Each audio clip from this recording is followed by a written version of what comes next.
तालुक्यातीलच म्हणण्यापेक्षा सांगली जिल्ह्यातील एक नामांकित मोठी व्याख्यानमाला म्हणून या व्याख्यानमालेकडे पाहिले जाते। आतापर्यंत 29 वर्षांच्या कालावधीत अनेक नामांकित वक्त्यांच्या अमृतवाणीचा लाभ जतकरांना झालेला आहे। या वर्षीच्या व्याख्यानमालेचे दुसरे पुष्प गुंफण्यासाठी आजचे प्रमुख वक्ते हरिभक्तपरायण सुषेण महाराज नायकवडे बीडहून आपल्याकडे आलेले आहेत। त्यांचं आगमन झालेलं आहे। त्यांचे आपल्या सर्वांच्या वतीने मी मनापासून सहर्ष स्वागत करतोय। आणि आजच्या या व्याख्यानमालेच्या कार्यक्रमाची सुरुवात दीप प्रज्वलन व प्रतिमेचं पूजन करून होते आहे। मी आजचे प्रमुख वक्ते सन्माननीय हरिभक्तपरायण सुषेण महाराज नायकवडे सरांना विनंती करतोय की आपण आपल्या शुभ हस्ते दीप प्रज्वलन व प्रतिमेचं पूजन करावं। आदरणीय ॲडव्होकेट प्रभाकर भाऊ जाधव साहेबांना विनंती आहे आपणही व्यासपीठावरती यावं। सर्वच मान्यवरांना विनंती करतोय जे आमचे प्रायोजक आहेत सर्वांनाच आणि प्रशालेचे प्राचार्य बनसोडे सर आपणासही विनंती करतोय सर्वच मान्यवरांनी व्यासपीठावरती यावं आणि प्रतिमेचं पूजन करावं।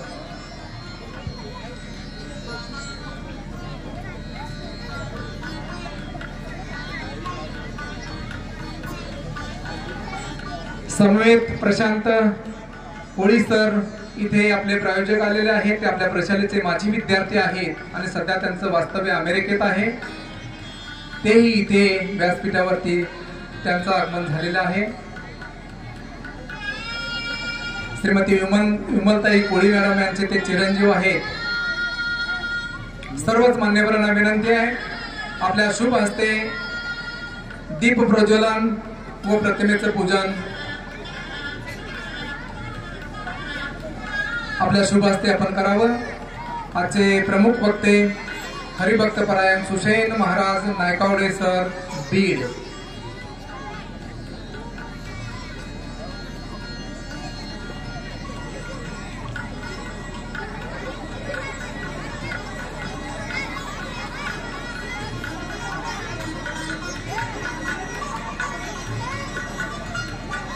सर्वच या मान्यवरांच्या शुभ हस्ते दीप प्रज्वलन आणि प्रतिमेचं पूजन होत आहे। जोरदार टाळ्या झाल्या पाहिजेत। आजचे प्रमुख वक्ते हरिभक्तपरायण सुषेण महाराज नायकवडे सर यांच्या शुभ हस्ते आणि मान्यवरांच्या उपस्थितीमध्ये मान्यवरांच्या शुभ हस्ते दीप प्रज्वलन व प्रतिमेचं पूजन संपन्न होत आहे।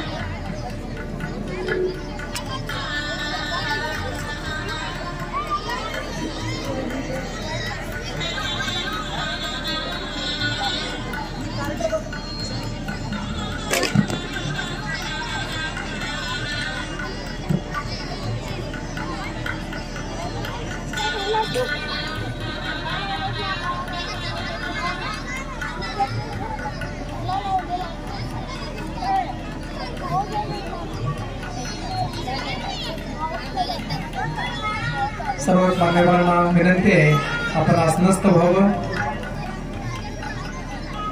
सर्वांना विनंती आहे की आपण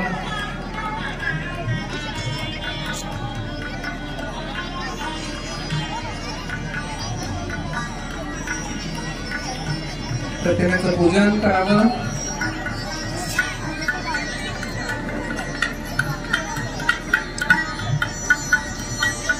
आणि श्रीफळ वाढवून प्रतिमेचं पूजन करावं।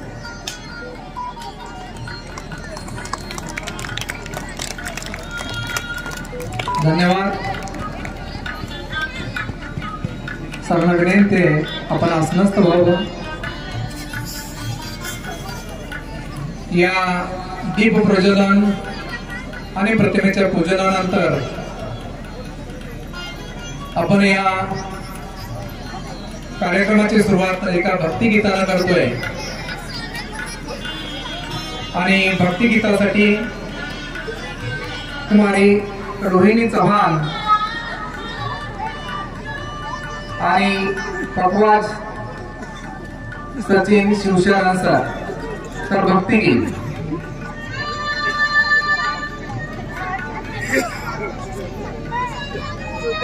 भक्तिगीतासाठी रोहिणी चव्हाण कुमारी रोहिणी चव्हाण आणि पखवाज सचिन शिवशरण सर भक्तिगीत।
मराठा मंदिराचे श्री रामराव विद्या मंदिर हायस्कूल व ज्युनियर कॉलेज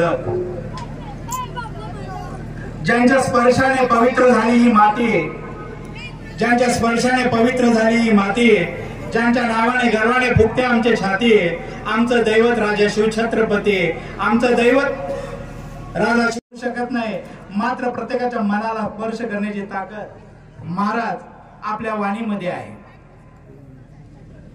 महाराष्ट्रातील लाखो लोकांची मने आपण जिंकली आहात. आमचे मित्र, मार्गदर्शक,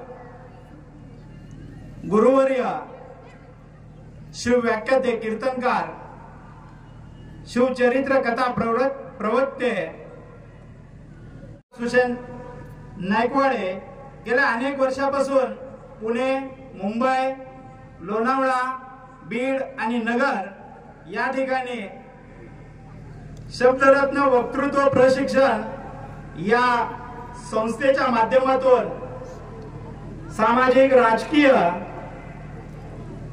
शैक्षणिक आणि सर्व क्षेत्रात काम करणाऱ्या मंडळींना ते वक्तृत्व कला आणि त्यांची जोपासना याचं प्रशिक्षण देण्याचं काम ते करत आहात.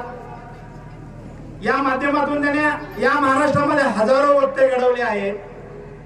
अनेक गावात महापुरुषांच्या जयंती निमित्त त्यांनी वृक्षारोपण आणि खेडोपाडी ज्या छोट्या मोठ्या शाळा आहेत त्या शाळेंना पुस्तकाच्या रूपाने मदत केली आहे.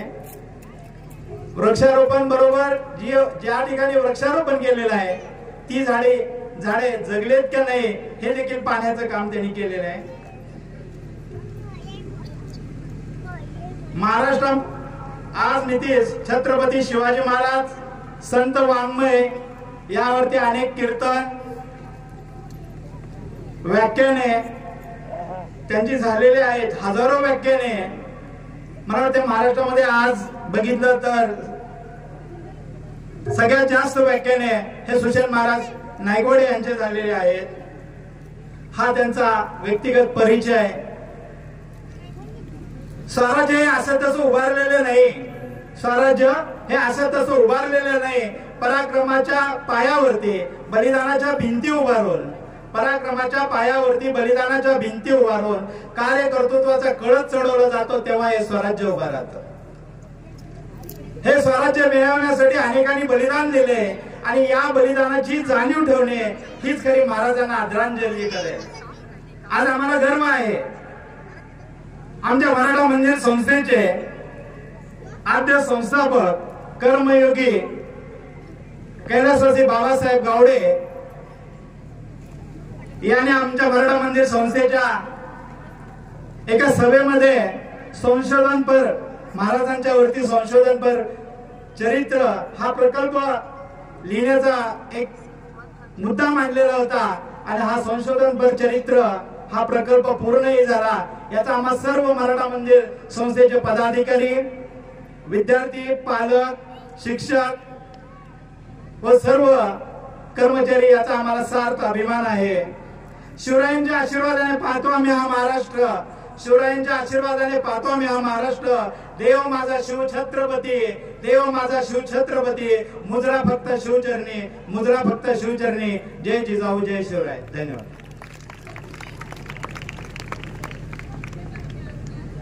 धन्यवाद.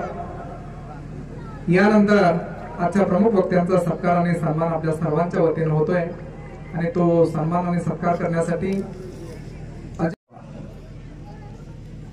सोबत प्रशालेचे प्राचार्य बनसोडे सर आणि पर्यवेक्षक के.टी. करे सर.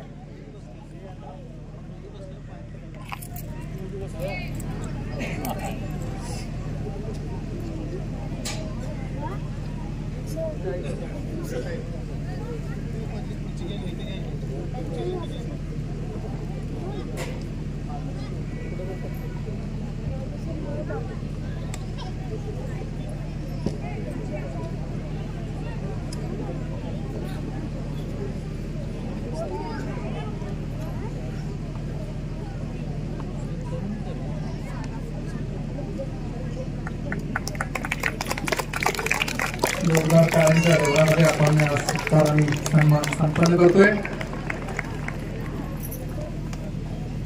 या सत्कारानंतर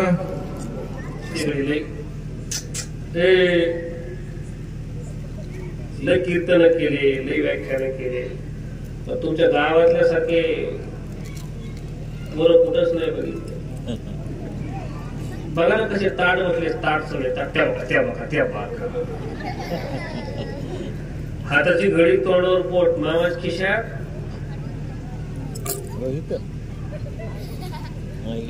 आता गोंधळ करू नका. माझ्या हातात फक्त आता 1.25 तास, त्यातला मी 1 घेईन किंवा 1.25 घेईन, 1.25 घेईन किंवा 1 घेईन. ರೇಮನ್ಕಡೆ ಕೊಡ್ತೀನಿ, काय अडचण नाही तुम्हाला. ಹಂಗೆ ರೇಮನ್ಕಡೆ ಕೊಡ್ತೀನಿ. ओके, ನಾಳೆ ಬರ್ತೀರಾ? करायची सुरुवात. आशिला पोहोचला. पाठीमागचे गोंधळ नका सोडा.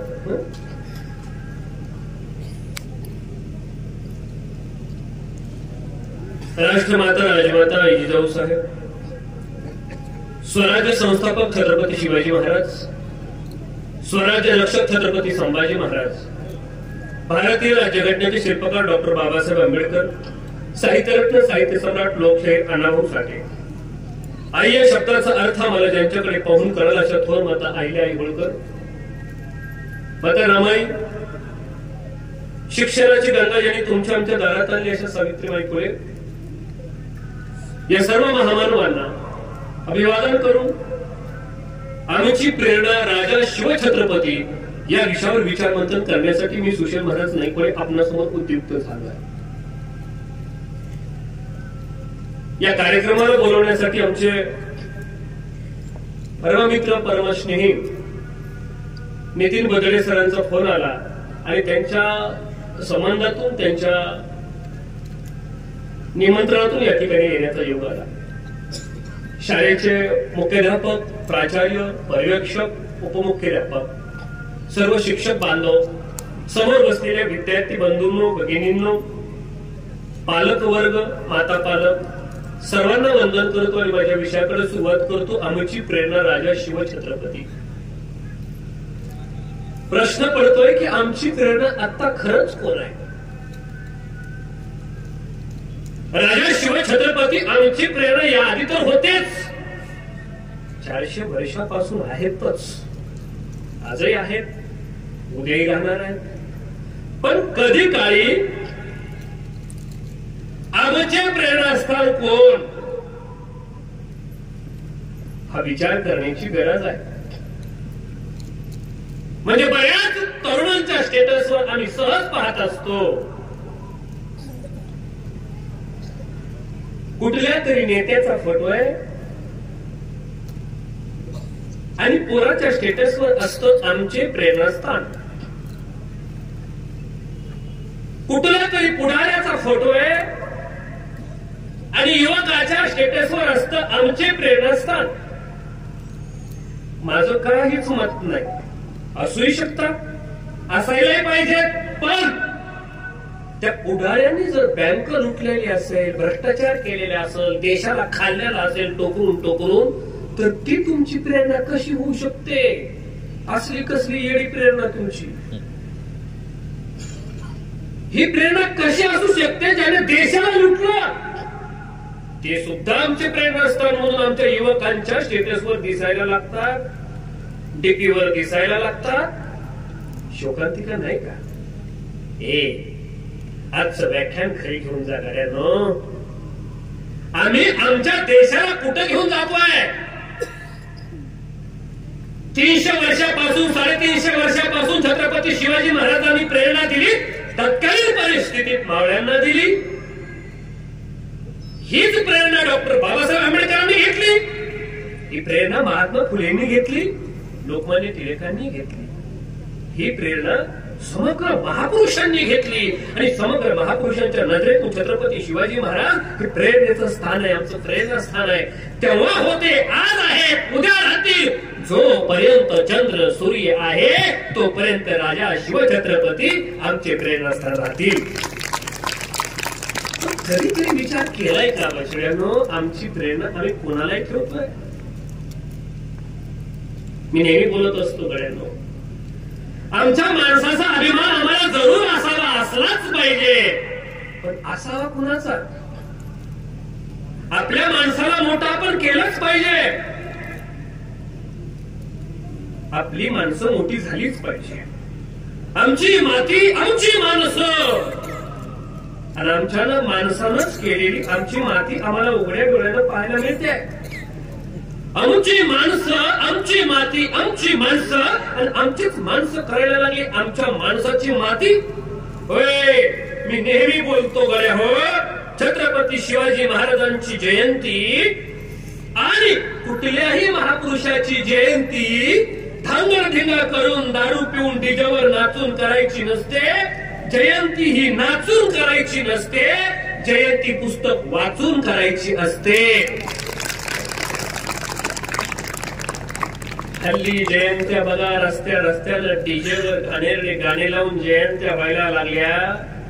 शिवाजी महाराज आम्ही डोक्यावर घेतले.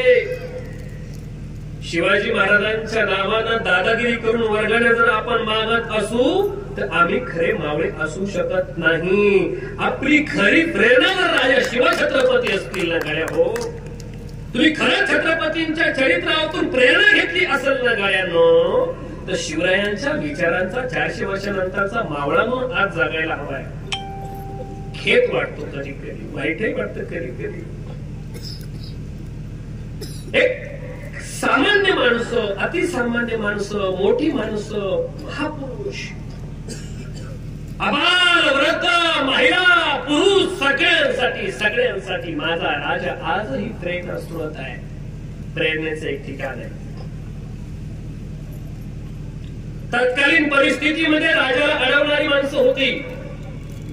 जावळीचे मोरे असतील, नेहमी सांगायचे तुम्ही कसले राजे, राजे तर आम्ही, तुम्हाला कोण राजा म्हणतो.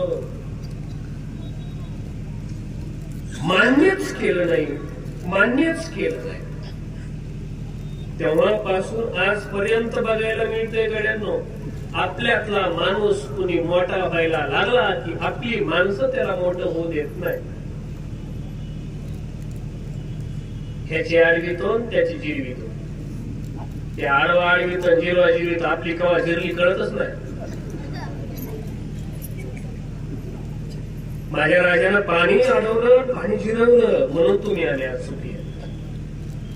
400 वर्षापूर्वी झाडांची संख्या प्रचंड आहे. 400 वर्षापूर्वी झाडांची संख्या प्रचंड होती. माणसाची संख्या त्या तुलनेत आताच्या तुलनेत कमी होती. पूर्वी झाडं जास्त होती, माणसं कमी होती. आता झाडं कमी झाली आणि माणसाचा उतार आलाय. माणसानं झाड संपवले, एक दिवस झाड नाही म्हणून माणसं संपणार आहे. ही परिस्थिती कोण निर्माण करते? तुम्ही आम्ही. आई, जातीचे मोर्चे निघतील, पक्षाचे मोर्चे निघतील, संघटनेचे मोर्चे निघतील, पण झाड तोडू नका असा कुठला मोर्चा नाही निघत. भ्रष्टाचार कमी करा असा कुठला मोर्चा नाही निघत रे. मोठा प्रश्न आहे, गहन प्रश्न आहे. याच्याकडे तुमचं आमचं कोणाचंच लक्ष नाही. स्वतःच्या सैन्याला सांगितलंय झाड तोडायचे नाही. स्वतःच्या सैन्याला लाकूड फाटा तोडायचा नाही.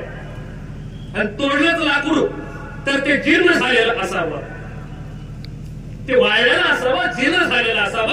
आणि तोडलंच लाकूड तर धन्याच्या मर्जीनं तोडलेलं असावं. राजा शिवछत्रपतींनी आपल्या मावळ्याला सांगितलंय, शेतकऱ्याच्या मिरचीच्या देठाला हात लावायचा नाही, नाहीतर तुमचे हात कलम केले जातील. स्वतःच्या सैन्याला सांगितलंय. आई, मला सांगा, शिवराजानं स्वतःच्या सैन्याला सांगितलंय मिरचीच्या देठाला बी हात लावायचा नाही, नाहीतर तुमचे हात गरम केले जातील. पहा, कशाला हात लावायवर? मिरचीच्या देठाला. मला सांगा, मिरच्याचं देठ किती किमतीचं असतं? मिरच्या निसून झाल्यावर तुम्ही काय करता? देठाचं तळून खाता. काय करतात? फेकून द्यायच्या देठाला. ऐका, फेकून द्यायच्या देठाला माझा राजा आपल्या सैन्याला सांगतोय, शेतकऱ्याच्या मिरचीच्या देठाला बी हात लावू नका.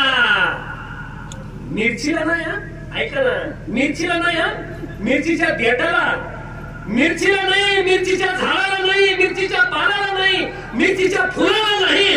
देठ काय कामाचा आहे, पण त्या देठाला सुद्धा हात लावू नका. शेतकऱ्याची, आज आपण म्हणतोय शेतकऱ्याची काळजी वाहणारा नेता, अमुक नेता, तमुक नेता, शिवविचारानं चालणारा नेता, पुन्हा राजा होणं नाहीच नाहीच.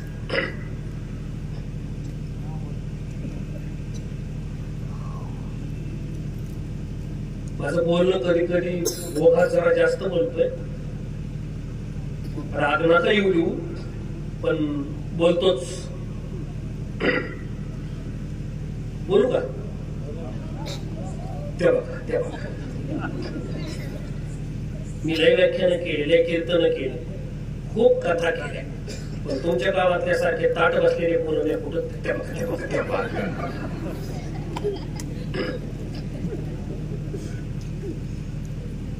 बापाचं कधीतरी स्टेटस ठेवलंय का? जरा सिंहावलोकन करून पहा. आपल्या बापाचं कधी स्टेटस ठेवलंय का? आपल्या स्वतःच्या बापाचा डीपी असावा कधीतरी. आपण कधी बापाचा डीपी ठेवलाय का? डीपी ठेवतोय कुणाचा? त्याला माहिती नसतंय ह्याला माझा डीपी ठेवलाय, ते बघत बी नाही. तुमचा वेळ दुसऱ्याचा डीपी ठेवण्यात गेला. दुसऱ्याचा डीपी ठेवणारं पोरग आणि दुसऱ्याचं स्टेटस ठेवणारं पोरग स्वतःच स्टेटस कधीच निर्माण करू शकत नाही.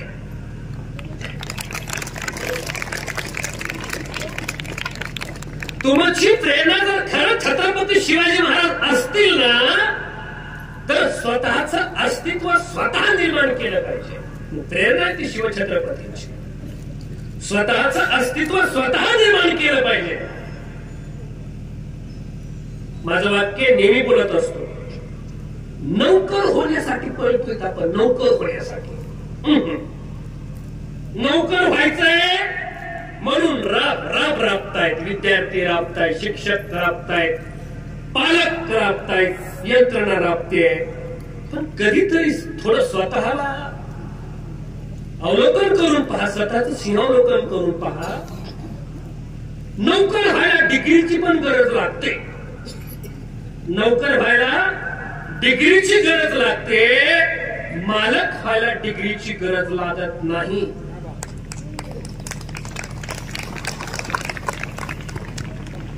कधीतरी विचार करा गडे पोरा. शिकायचंय म्हणजे फक्त नोकरीसाठी शिकायचंय हा उद्देश बालकाच्या मनात आहे, विद्यार्थ्याच्या मनात तेच आहे. पाहुणा बी आला की तेच विचारतोय पहिलं पोराला, तुला काय व्हायचंय? पाहुणा आला की विचारतोय कितवीला आहे? वर्ग सांगतो 12वीला. 10वीला किती टक्के होते? वर्ग सांगते 90% होते. पाहुणा म्हणते 95 पाहिजे होते. म्हणजे पाहुणा 95% पाहिजे होते म्हणते ना, ते 45% वाला असते. सर खरं सांगा, तेव्हा किती टक्के असायचे? 50%, 55% खुश, म्हणजे ती हायस्ट टक्केवारी 55-60. आता टक्केवारी 90 झाली तरी कमीच आहे. मायबापाला बी कमी, पाहुण्याला बी कमी. जो पाहुणा म्हणतोय ना 95 पाहिजे होते, 90 कमी पडले, तुला 95 का नाही पडले? खरंच त्याचा मार्क नाही बघा, 45-50 पुढे नसणार आहे. पुढचं बोलतो पोरांनो, बघा कसे ताट बसले, ताट ताट त्या बघा त्या बघा. बरोबर. घरी जर पाहुणा आला ना, घरी जर पाहुणा आला ना आणि आता जर विचारलं ना 10वी किती टक्के होते, तर सरळ सरळ सांगायचं तुमच्यापेक्षा दुप्पट होते.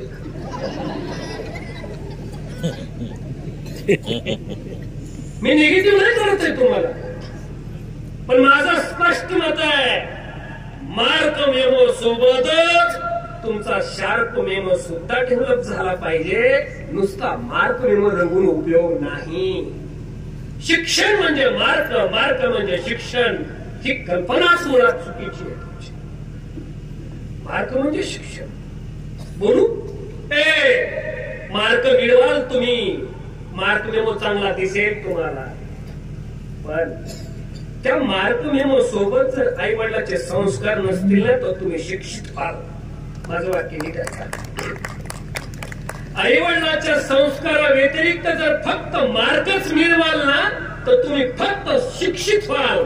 आणि आई वडिलांच्या संस्कारासहित तुम्ही जर तुमचं शिक्षण पूर्ण केलं ना तर तुम्ही सुशिक्षित व्हाल. ठरवा शिक्षित व्हायचंय का सुशिक्षित व्हायचंय. आता लोक बोलतात सुशिक्षित बेकारांची संख्या खूप वाढली आहे. सुशिक्षित कधीच बेकार राहत नसतो, आणि जो बेकार राहत असतो तो सुशिक्षित नसतो, तो फक्त शिक्षित असतो. तुम्ही ठरवा आई, वर्ग शिक्षित झालं पाहिजे का सुशिक्षित झालं पाहिजे.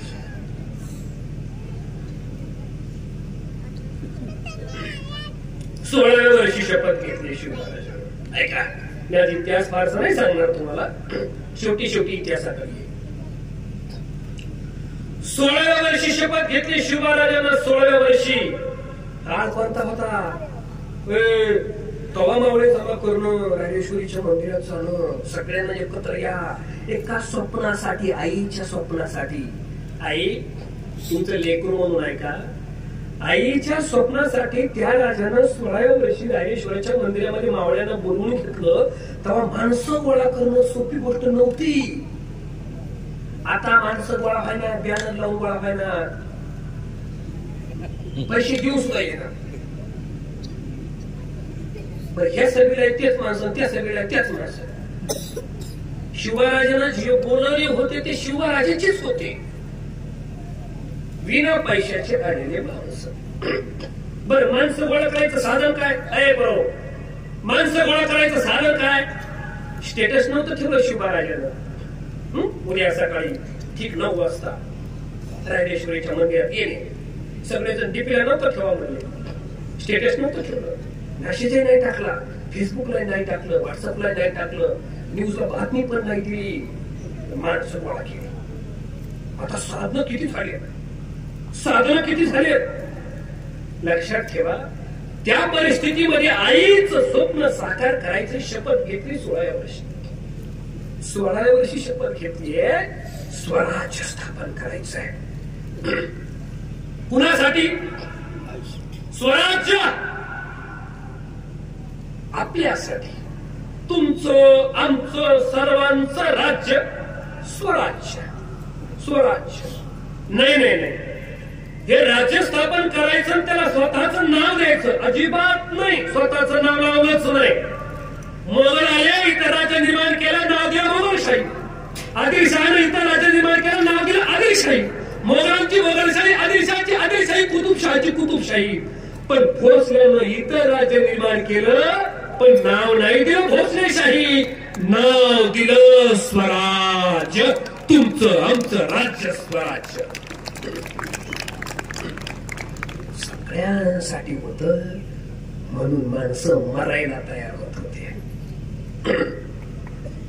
आईचं स्वप्न आहे की रयतेचं राज्य उभं राहायला पाहिजे. मासाहेबांचं स्वप्न आहे, स्वप्न मोठी पहागड्या. हे राजानं स्वप्न पाहिलं, अभिषिक्त राजा व्हायचे. कशासाठी? आईची इच्छा आहे, रयतेचं राज्य आलं पाहिजे.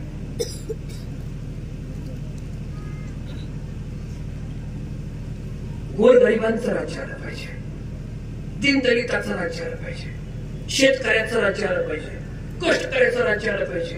हे राज्य कुणी एकट्याचं नसणार आहे, हे राज्य भोसल्यांचं नाही आहे. आपण त्याला शिवशाही म्हणतो, पण शिवशाही स्वतः राजे कधीच म्हणजे नाही. शिवशाही नाही, राजे म्हणजे स्वराज्य. महाराज शिवशाही म्हटले नाही, आपण म्हणतो शिवशाही. ते भोसलेशाही पण म्हटले नाही, ते फक्त एकच म्हणतात, स्वराज्य. स्वप्न आऊसाहेबांना पाहिलं, शिवराजानं खरं करून दाखवलं. बघा ना, एका स्वप्नाच्या पाठीमागे 3 पिढ्या सांगतोय मी. स्वप्न आऊसाहेबांना पाहिलं, शिवराजानं ते खरं करून दाखवलं आणि ते आऊसाहेबांना पाहिलेलं स्वप्न शिवराजानं खरं करून दाखवलं आणि ते स्वप्न रक्षण करण्यासाठी संभाजीराजानं बलिदान दिलं, पण ते राखून ठेवलंय. हे एकट्याचं नाहीच, सगळ्यांचं आहे.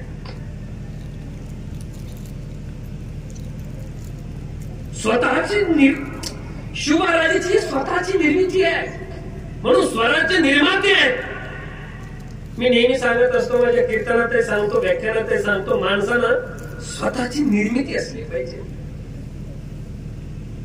आणि जी स्वतःची निर्मिती असते ना गाड्यानो, आज जर प्रेरणा घ्यायची असेल छत्रपती शिवाजी महाराजांच्या चरित्रातून, तर एक गोष्ट शिकून जा, आपल्यामध्ये टॅलेंट असलं पाहिजे.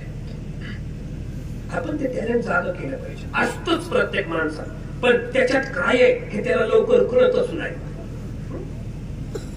माझ्यात काय आहे हे लवकर कळतच नाही. काही काही लेकराला 10वीतच कळतं काय होणार आहे मी. काही काही लेकराला लहानपणीच कळतं. आपण म्हणतो ना बाळाचे पाय पाय. काही काही लेकराला लहानपणी कळतं माझ्यात काय आहे. काही काही लेकराला थोडं 10वी 11वीला गेल्यावर कळतं माझ्यात काय आहे. काही काही लेकराला 12वी झाल्यावर कळतं माझ्यात काय आहे. काही काही लेकराला लग्न जमाना गेल्यावर कळतं काय जमाना माझ्यात काय. काही काही लोकांना लग्न झाल्यावर कळतं माझ्यात काय आहे. काही काही लोकांना अर्ध वय झाल्यावर कळतं माझ्यात काय आहे. काही काही लोकांच्या गौऱ्या गेल्या तरी कळत नाही माझ्यात काय होतं. आऊसाहेबांना आधीच कळलं होतं हा राजा होणार आहे. मग काय म्हणायचं माहितीये का, राजे बाळराजे या, बाळराजे चला, बाळराजे दूध भात घ्या, बाळराजे या, बाळराजे खेळायला चला, बाळराजे म्हणायच्या. राजे तेव्हाच कळलं होतं हा राजा होणार आहे. कळलं पाहिजे आपल्याला आपल्याला काय आहे. मी नेहमी सांगत असतो, तुमच्यातनं हे चूक नेऊ शकत नाही कुणी. मधमाशी माहितीये ना पोरांना, मधमाशी बघा ना कशी ताट ताट ताट, त्या बघा त्या बघा त्या बघा. बरं मधमाशी माहिती आहे तुम्हाला काय करते, ती मध गोळा करून आणते. एकदा मधमाशीला विचारलं एक जणांना, मधमाशे तू ही मध गोळा करून आणतेस, हा सगळा मध गोळा करून आणतेस, साठवतेस, जीवाचं रान करतेस ते मध गोळा करण्यासाठी. तुझा मध गोळा करून होतो आणि एक दिवस माणूस नावाचा प्राणी येतो आणि सगळा तुझा मध तो घेऊन जातो. तुझी मेहनत सगळी घेऊन जातोय तो. तुला काही नाही वाटत. मधमाशी बोलली, मला त्याचं काहीच वाटत नाही. माणूस बोलला, कसं काय बरं. मधमाशीचं उत्तर खूप छान होतं. मधमाशी त्या माणसाला बोलली, हे बघ, माणूस माझा मी गोळा केलेला मध चोरून नेईल. मध गोळा करण्याची जी कला आहे ना, तो माणूस कधी चोरू शकत नाही. तुमच्यातलं टॅलेंट कुणी चोरू शकत नाही. तुमची कॉपी कुणी बी करेल, तुमचं भांडवल कुणी चोरून नेईल, पण तुमची जी कला आहे ना, ती कला कुणी चोरू शकत नाही. एकतरी अंगी असू दे कला, नाहीतरी काय फुका जन्मला. तुकडोजी महाराज म्हणायचे, माणसाच्या अंगात एक तरी कला असायला पाहिजे, नाहीतर त्याचा व्यर्थच जन्म गेला. काहीतरी असलं पाहिजे माणसामध्ये, असतं त्याच्यात, त्याला ते शोधता आलं पाहिजे. होतंय काय माहितीये का, आपल्यात असतं नेतृत्व गुण, आपल्यात आहे, पण आपल्याला शोधता येत नाही. आपल्याला वाटतं नाही ते नेतृत्व त्यांनीच करावं. भैयासाहेब, ताईसाहेब, दादासाहेब, बाप्पासाहेब, बापूसाहेब, नानासाहेब, काकासाहेब, साहेबच साहेब. बोलू का मी, मला तळमळ आहे म्हणून बोलतो. जोपर्यंत भैयासाहेब आणि ताईसाहेब तुमच्या गरीबाच्या घरात जन्माला येणार नाही, तोपर्यंत लोकशाही राहणार नाही. कुठे लोकशाही तर सरळ सरळ पैशावाल्या माणसानं विकत घेतली गाड्यानो. खरे का, मतदानाला पैसे येतात का नाही? मतदानाला पैसे येतात का नाही? किती किती? लेकरायला सुद्धा कळालंय हो, लेकरायला बी कळालंय. किती हजाराला मत विकताय? 2. त्याच्याकडे 2, त्याच्याकडे 2, किती? मतदान तिसऱ्यालाच करताय. विनोदाच्या पाठीशी मर्म असतं, लक्षात ठेवा. विनोद हा भुईमुगाच्या झाडासारखा असतो, त्याच्या पाठीस त्याच्या मुळाशी शेंगा आहे. माझा बोलण्याचा उद्देश आहे, लोकशाही पैशावाल्या लोकांनी विकत घेतली रे, विकत घेतली. चक्क लोकशाही ठोकशाही झाली आणि सत्ता मात्र बोक्यांची आली. ही परिस्थिती आपली होती आहे, ही वस्तुस्थिती आहे. माणसं विकली जात आहेत. मी नेहमी सांगत असतो, एका मुलानं आपल्या बापाला विचारलं, बाबा बाबा तुम्ही किती दिवस झालं राजकारण करता? मला बी आता भविष्यात राजकारण करायचंय, तुमच्या नंतर आमदार मीच आहे. आणि असतोच, बापाचं पोरगच आमदार असतं, पोराचं पोरगच आमदार असतं, त्याचं पोरगच आमदार असतं. आपण नुसतं म्हणायचं येऊन येऊन येणार कोण? आवाज कुणाचा? त्या बापाचा. येऊन येऊन येणार कोण? ते मावशी. माग परंपरेनं चालू आहे, लोकशाहीनं नाही. माझा आरोप आहे. पोराने विचारलं, बाबा तुमच्या नंतर राजकारणात मलाच यावं लागेल, मला सांगा बरं राजकारणातला पहिला धडा काय आहे? ऐका नाही. बापानं पोराला सांगितलं, वरचा इमारतीवर सांगतो. बाप पोराला इमारतीवर घेऊन गेला, पहिल्या मजल्यावर. तिथून ढकलून दिलं, पोरगं खाली पडलं, त्याचा पाय मोडला, दवाखान्यात नेलं, ऍडमिट केलं. बाप त्याला भेटायला गेला. पोरगं मला का बाबा, मी सहज विचारलं होतं राजकारणातला पहिला धडा काय आहे? बाप मला राजकारणातला पहिला धडाच हाय, स्वतःच्या बापावर विश्वास ठेवायचा नाही.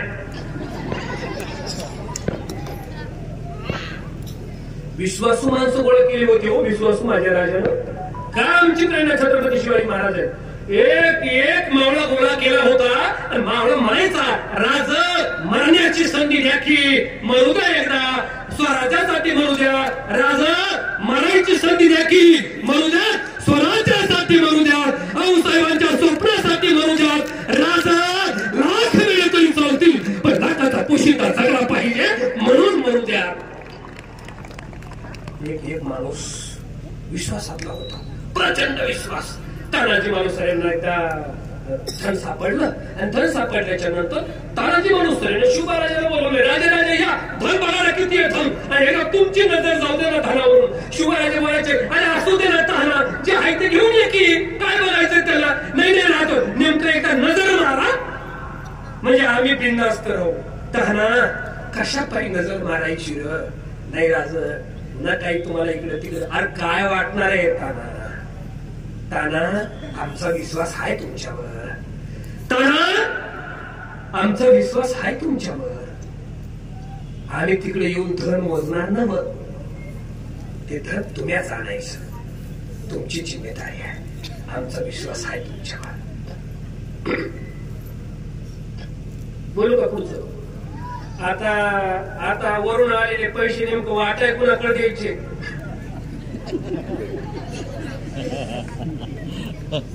आहे का विश्वास? नेमके द्यायचे कुणाकडे वाटायला? किती विरोधाभास आहे नाही का? पण आपण चाललोय कुठं? अविनाशाकडे, विनाशाकडे चाललोय. विनाशकाली विपरीत बुद्धी.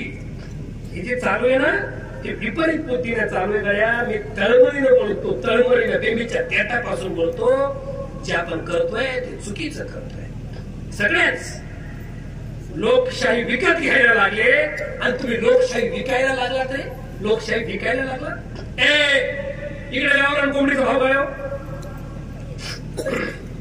सर कोंबडी नितीन सर, नाही गावरान कोंबडी प्युअर गावरान किलो काय? किलो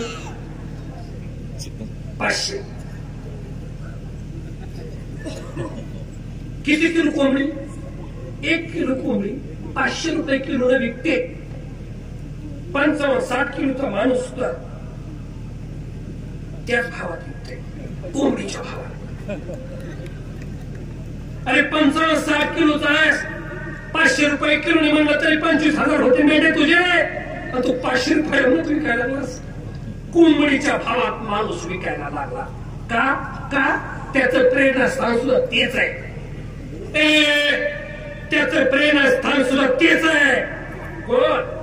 आमचे प्रेरणास्थान बँका लुटणारे, आमचे प्रेरणास्थान भ्रष्टाचार करणारे, आमचे प्रेरणास्थान देशाला खाणारे. हा महाराष्ट्र चाटून पुसून खाल्लाय. आम्ही दोघं भाऊ भाऊ आणि उभ्या महाराष्ट्राला आपण चाटून पुसून खाऊ. आमची प्रेरणा नटनट्या नटनट्या. आमची प्रेरणा टीव्हीतले कमी कपडे घालणाऱ्या स्त्रिया. आमची प्रेरणा हिरो हिरोईन ज्यानं संस्कृती बिघडवली ते आमची प्रेरणा असतात. माझं एक वाक्य लक्षात ठेवा. आता खरं बोलतोय, थोडस पचवावं लागेल, पण ते खरं आहे. आम्ही कोणाला चांगलं म्हणतो माहितीये का, आणि कोणाकडे पैसा देतो माहितीये का? कीर्तनकाराने पैसे घेतले, सगळा जग बोंबलं. कीर्तनकार पैसे घ्यायले, कीर्तनकार पैसे घ्यायले, व्याख्यात्याला पैसे घेतले, व्याख्याते पैसे घेतील, व्याख्याते पैसे घेतील, सगळीकडे बोल ठोकते. तुम्हाला सुधरवणारे, तुम्हाला जाग करणारे यांनी पैसे घेता कामा नये, अशी तुमची भूमिका. हा, टीव्ही मध्ये बिघडवणारे, घडवणाऱ्यांनी पैसे घेतले, लोकांना जमत नाही. बिघडवणाऱ्यांनी पैसे घेतले की लोकांना जमत.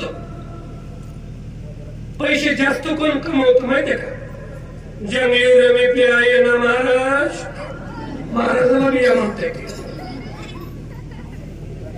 भरपूर पैसे कमवते. कोण आहे ते?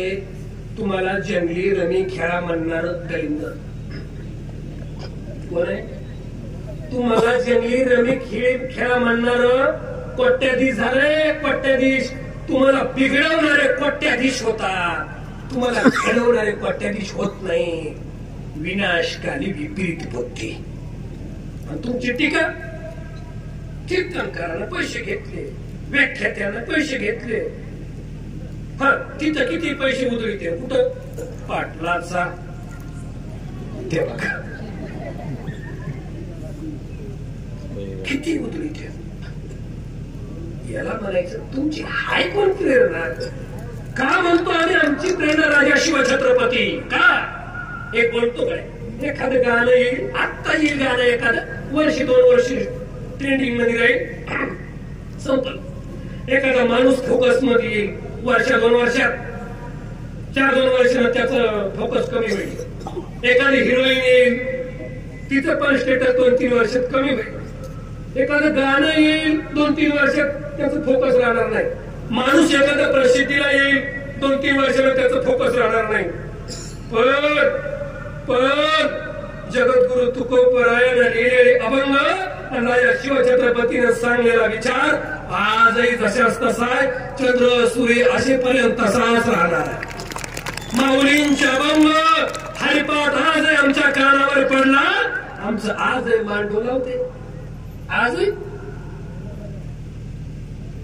आमचे प्रेरणास्थान ही हवेत, कायम हवेत, बदलता कामा नये. मी नेहमी बोलत असतो फार,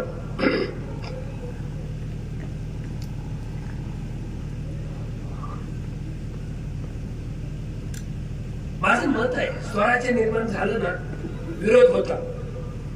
स्वराज्याची संकल्पना लोकशाहीमध्ये.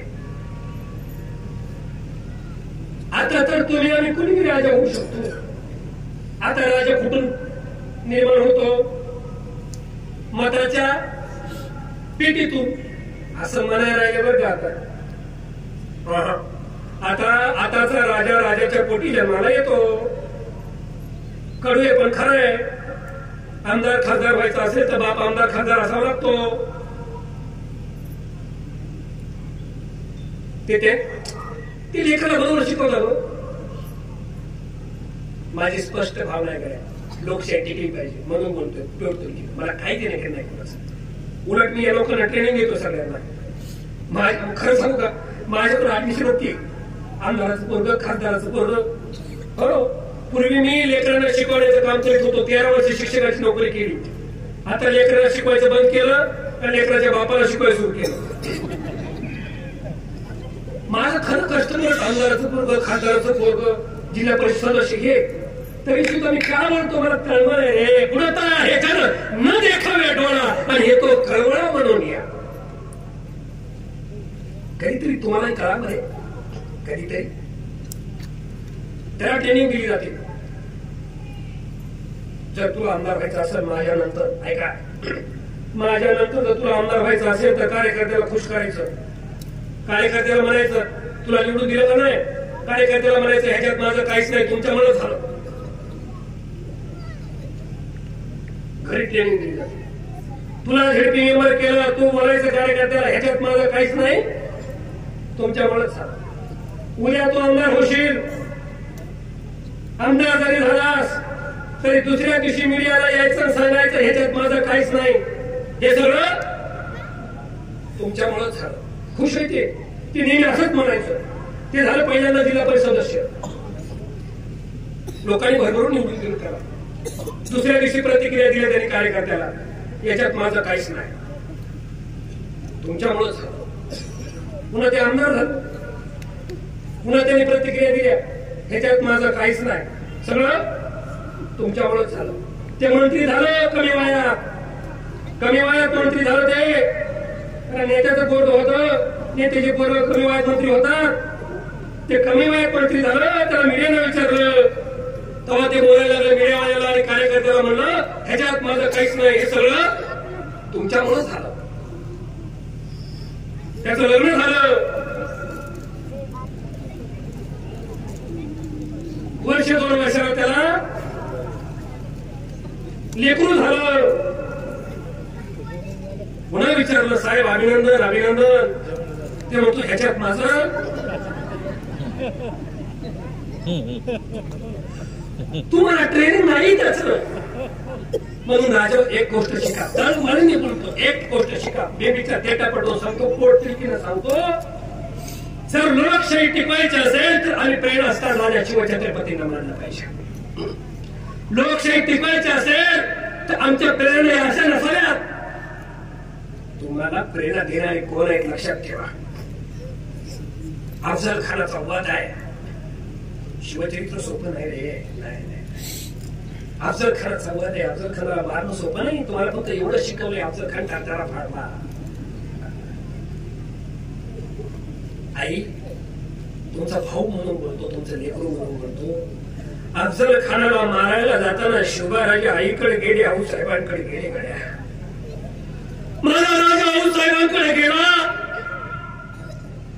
आणि जिवंतपणे स्वतःचं मृत्यूपत्र सांगितलं. शिवराजानं स्वतःचं मृत्यूपत्र. आई आऊसाहेब स्वराज्यावर सगळ्यात मोठं संकट संपवण्यासाठी जातोय, पण आमच्या जीवाला जर काही दगाफटका झाला ना, आमच्या नंतर राजगादीवर शंभू बाळाला बसवा.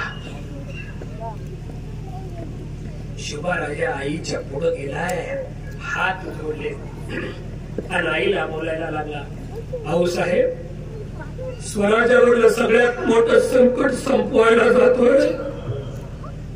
मला जर काही दगाफटका झाला ना तर माझ्या गादीवर शंभू बाळाला बसवा. अरे 1.5 वर्षाचा बाळ शंभू राजा, 1.5 वर्षाचा लेकरू बाळ शंभू राजा. शंभू राजाची आई आजारी पडलेली आहे. सईबाई राणीसाहेब आजारी पडलेले आहेत आणि सईबाई राणीसाहेब आजारी असताना खासगीतल्या वैद्यानं येऊन सांगितलं, शिवराजे सईबाई राणीसाहेब आजारी आहेत. खाजगीतला वैद्य बोलते, डॉक्टर बोलताय. त्यावेळेस शिवराजाला म्हणताय तुमच्या पत्नी सईबाई राणीसाहेब आजारी आहे, त्यांना भेटा, 2 शब्द बोला आणि मग अफजल खानाकडे जावा, आधी भेट घ्या. शिवराजानं वैद्याला हात जोडले, वैद्याला, आणि हात जोडून बोलले सईबाई राणीसाहेब राहिल्या पाहिजेत, जगल्या पाहिजेत, माझ्या शंभू बाळासाठी जगल्या पाहिजेत. हे काय बोला वैद्याला माहितीये? वैद्यराज काय म्हणले? वैद्यराज म्हणाले राजा माफ करा, शिवराजा आम्हाला माफ करा, आता सईबाई राणीसाहेब जगणार नाहीये, पण कुठल्या क्षणाला आपल्याला सोडून जातील सांगता येत नाही. शिवराजांच्या डोळ्यात टपकन पाणी उभं राहिलं आहे. 1.5 वर्षाचा शंभू बाळ शिवराजाकडे आला. शिवराजाने कडेवर घेतलं, 2 पापे घेतले शंभू बाळाचे, डोक्यावर हात फिरवला शंभू बाळाच्या, आणि डोक्यावर हात फिरवून शिवराजांच्या डोळ्यात टपकन पाणी आलं. लेकरा, आई विना पोरका होतोयस रे बाळा, तुझी आई जाते रे. खाजगीतल्या वैद्यानं सांगितलं महाराज सईबाई राणीसाहेबांची भेट घ्या, कारण कधी निघून जातील सांगता येत नाही.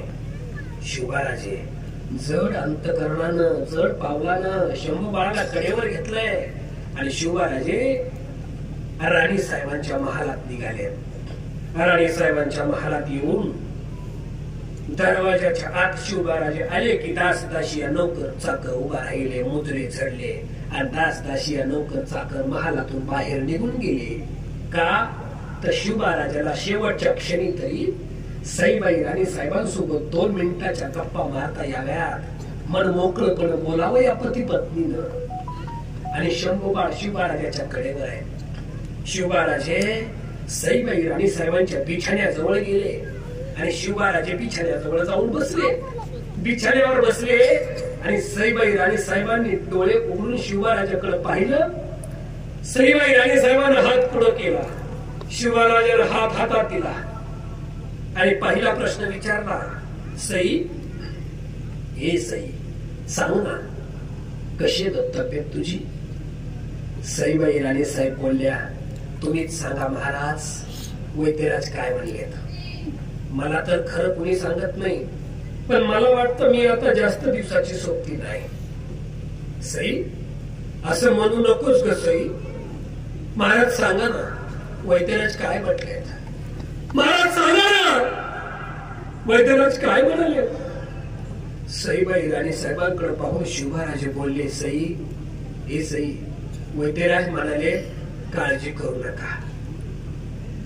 सईबाई राणी साहेबांना शिवराजाकडे पाहिलं आणि सईबाई राणी साहेब बोलल्या, खरंय खरंय खरंय खरंय शिवराजे तुमचं, वैद्यराज म्हणाले असतील काळजी करू नका, कारण इथे राहणाऱ्या माणसाची काळजी करावी लागते, जाणाऱ्या माणसाची कसली काळजी करायची. शिवराजांच्या डोळ्यात पाणी आलं आणि शिवराजे बोलायला लागले, सई असं म्हणू नको ग, सई असं बोलू नकोस ग, सई असं बोलू नकोस, हे बघ तुझं बाळ आहे, बघ बघ शंभू बाळ भेटायला आले, बघ बघ. शिवराजाला माहिती आहे सईबाई राणी साहेब जाणार आहे, सईबाई राणी साहेबांना माहिती आहे मी आता सोडून जाणार आहे. सईबाई राणी साहेबांना चांगलं माहिती आहे माझं लेकरू आता पोरकं होणार आहे, माझं बाळ आई विना पोरकं होणार आहे.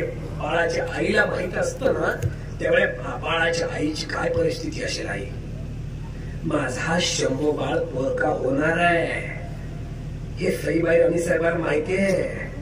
शिवराजाला माहिती आहे हे बछडं आई विना पोरकं होणार आहे, पण शंभू बाळाला नव्हतं रे कळत. शंभू बाळ किडल्या डोळ्यानं पाहायचे, हसायचे, खेळायचे, शिवराजाच्या तोंडावरून हात फिरवायचे, मासाहेब म्हणून सईबाई राणी साहेबांकडे जायला बघायचे. शिवराजांच्या पत्नीनं सईबाई राणी साहेबांना शिवराजांकडे पाहिलं आणि सईबाई राणी साहेब बोलल्या, महाराज शेवटचं एक वचन मागू. शिवराजे बोलले, बोला ना काय मागणार आहे? आजपर्यंत काही मागितलं नाही तुम्ही, आज काय मागणार आहे? डोळ्याच्या कडा पाणवलेल्या सईबाई राणी साहेबांच्या. माझं बछड आता पोरक होणार आहे.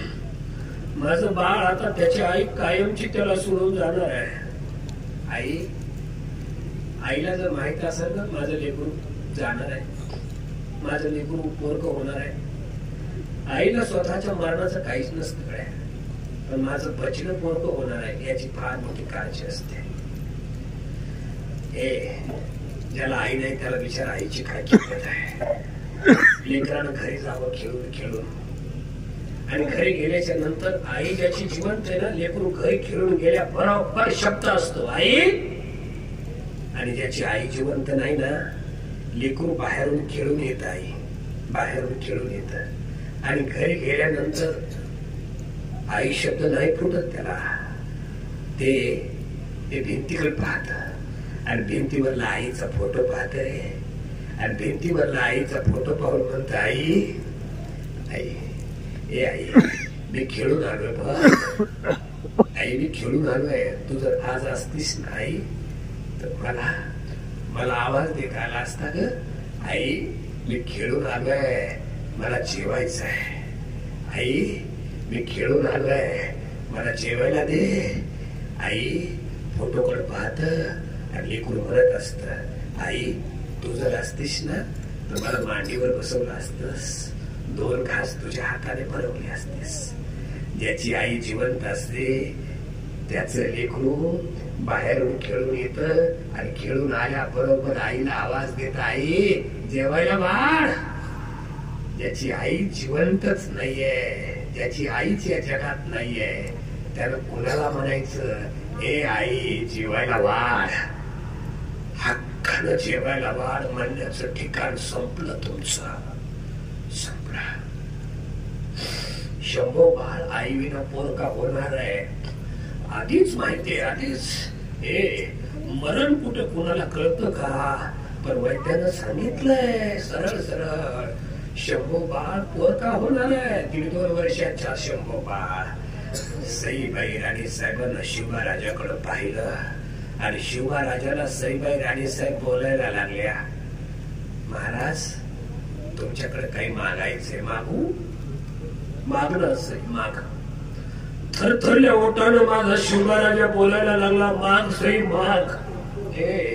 आयुष्यात कधी डोळ्यातून थेंब न गाळणारे राजे मात्र शिवराजे माझं लेकरू पोरक होणार आहे म्हणून त्यांच्याही डोळ्यांच्या कडा पाणावल्या, आणि थरथरल्या हातानं सईबाई राणी साहेबांचा हात हातात घेतला, आणि थरथर त्या ओठानं बोलायला लागले, माग सई माग.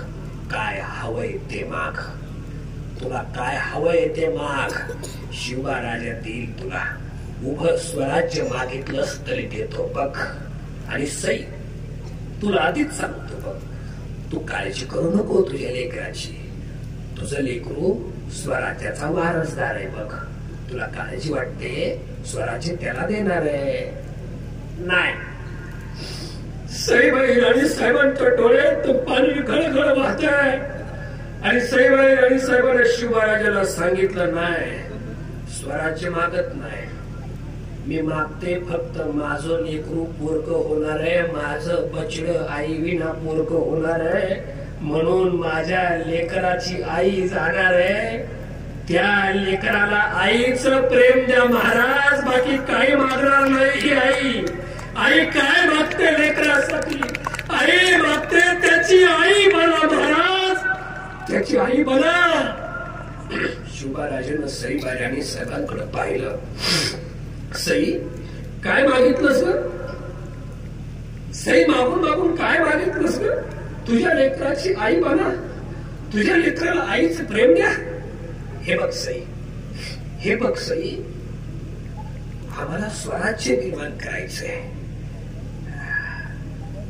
एक लक्षात घ्या, शिवराजे बाप म्हणून कसे जगले, शिवराजे मुलगा म्हणून कसे होते, शिवराजे बाप म्हणून कसे होते, शिवराजे मुलगा म्हणून कसे होते, शिवराजे राज्यकर्ता म्हणून कसे होते, शिवराजे नेता म्हणून कसे होते, शिवबाराजे मुलगा म्हणून कसे होते, शिवबाराजे भाऊ म्हणून कसे होते, शिवबाराजे राजा म्हणून कसे होते. शिवबा राजा सर्व अंगाला आदर्श होता, म्हणून आमचे आदर्श राजा शिवछत्रपती.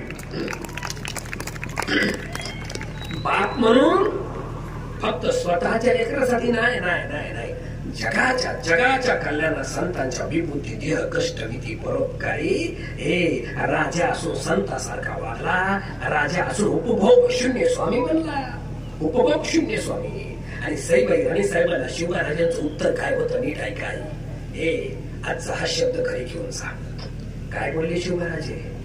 शिवबाराजे सईबाई राणी साहेबांना बोलले, सई मी तुझ्या लेकराची आई तर बनू शकत नाही, सई मी तुझ्या लेकराची आई तर बनू शकत नाही, पण तू बोललीस ना माझ्या लेकराची आई आता त्याला सोडून जाते, मी एक देतो सई, तुझ्या या लेकराची आई म्हणून तू त्याला सोडून जातीस, पण आज मी त्याला माझी आई जिजाऊ इथून पुढे तुझ्या लेकराला अर्पण करतो. घे सई, जिजाऊ तुझ्या लेकराची आई आहे. काय दिलं? आणि तेव्हापासून शिवबाराजाला सांगितलं, आऊसाहेब या शंभू बाळाची काळजी तुम्ही घ्यायची. एक गोष्ट शिकायच्या शिवचरित्रातून, एक गोष्ट खरी घेऊन जा. स्वतःच्या लेकरासाठी वेळ नव्हता शिवबाराजाला द्यायला वेळ. तुमचं आमचं राज्य आलं पाहिजे. हा राजा जर आणखी 1 शतक जगला असता किंवा 50 वर्षाच्या आयुष्याच्या ऐवजी माझा राजाचं आयुष्य जर शतकाच्या पार असत, जर माझ्या राजाचं आयुष्य शतकाच्या पार असत, तर छाती ठोकपणे सांगतो आज प्रत्येकाच्या घराला सोन्याचं दार असत. शेतकऱ्याचे दिवस आले असते गड्यानो. पुन्हा वाटतं राजे तुम्ही पुन्हा जन्माला या, तुमची गरज आहे. राजा आजही असावा का वाटत असेल हो?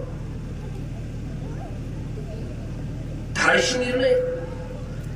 अफजल खान मारणं साधी गोष्ट होती, लय मोठं जनावर होतं ते. एवढं मोठं जनावर स्वराज्यावर चालून आलं त्याला मारायचंय. शिवराजांचं धाडस. कोणी असताना कोणी असं राज्य देऊन टाकलं असतं, असं धाडस होत. प्रचंड धाडशी होते. बोलू का? आमचा राजा आम्हाला का आदर्श आहे. आमची प्रेरणा शिवछत्रपती का, आमचे आदर्श शिवछत्रपती का? त्याच कारण आहे, राजा असून राज्याचा उपभोग नाही घेतला. प्रचंड आणि धाडस तर प्रचंड. काय अफजल खानाला मारणं सोपी गोष्ट. बरं अफजल खानाला मारणं तिकडे शाहिस्ते खानाला तिथं जाऊन मारणं. आग्र्याच्या भेटीला 9 वर्षाच्या शंभूबाळाला घेऊन जाणं हे कमी धाडस होतं का? व नेलवर लिखू दिलं का? त्यानं बघितलं पाहिजे, त्यानं शिकलं पाहिजे, त्याला रक्षण करायचंय. त्याला रक्षण हे आपलं नवच, आपलं नाहीच, हे स्वराज्य आहे, पण त्याला राखायचंय. बोलतो धाडस, कर्तृत्व, वक्तृत्व, नेतृत्व विकत घेता येत नाही. धाडस, आत्मविश्वास, वक्तृत्व, नेतृत्व, कर्तृत्व या गोष्टी विकत घेता येत नाही. आत्मविश्वास विकत घेता येतो का? होय, भेटतो का इथं जगमध्ये कुठं? एखादी आत्मविश्वासाची गोळी भेटते का मेडिकलवर कुठं? असं म्हणतो का आपण मेडिकलवाले, दादा मला आत्मविश्वासाची गोळी द्या. या 2 महिन्यात आत्मविश्वास लयच कमी झालाय. असं इंजेक्शन आहे का आत्मविश्वासाचं? स्वतः निर्माण करावं लागतो. धाडस विकत भेटत का? मध्ये आहे का कुठं बाजारात? भारत विकत भेटत का धाडस? धाडस देणार असं कुठलं दुकान आहे का? मी लय पोरं बघितले, पण तुमच्यासारखे ताट बसलेले पोरं कुठं? त्या बघा. मी ऐका नाही, आता आठवलं मला थोडं धाडसावरून. मी मुलगी बघायला गेलतो. सांगू का नको सांगायचं? जाऊ नको सांगायचं का? सांगू? डीएडला होतो, डीएडला डीएडच्या मुलगी बघायला गेलो मी. सर बसले सर. ते तवा डीएड भारी दिवस होते बरं का 2005-6 म्हणजे तेव्हा डीएडला पोरं लागलं म्हणलं की त्याला स्थळ यायचे, ठेपे यायचे. त्याला ठेपे कधी येत तुम्हाला स्थळ पाहुण्याचा फोन यायचा त्याला कशाला, हा बाबा लगीन. ते 2005-6ची गोष्ट आहे.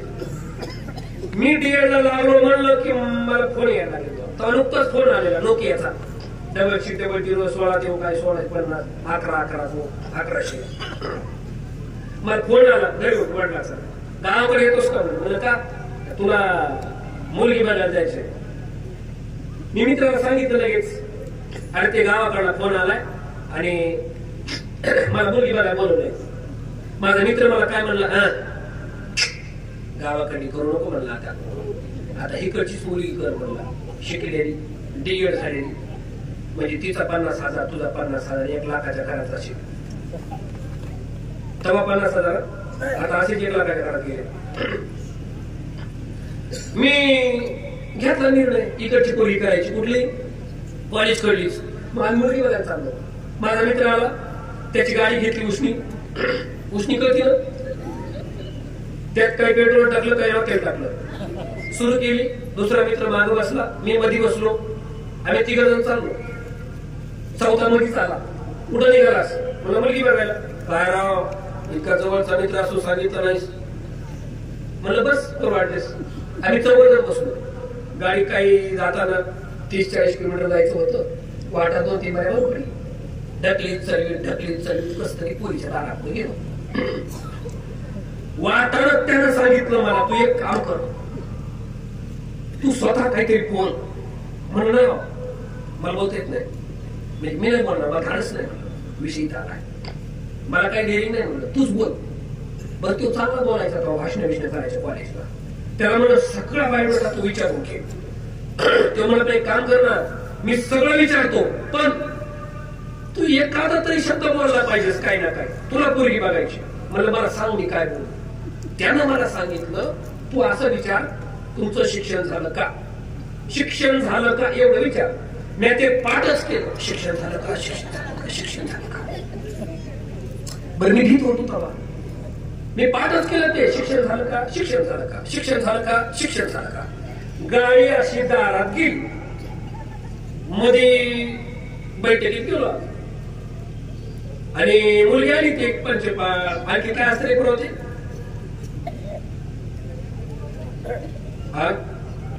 तांब्या ते पाणी ते पंचपाळ असं येऊन बसली पोरगी अशी पुढं. ते लोटा पाण्याचा ते पंचपाळ ते घेऊन अशी पुढे बसली पोरगी. ते माझ्या मित्रानं अशी चौकशी केली त्या पोरीची व्यवस्थित 10-15 मिनिटं जणू आरोपीची चौकशी करायला. पण मला बोलायचं होतं ना शेवटी आणि मला काय म्हणायचं होतं शिक्षण झालं का.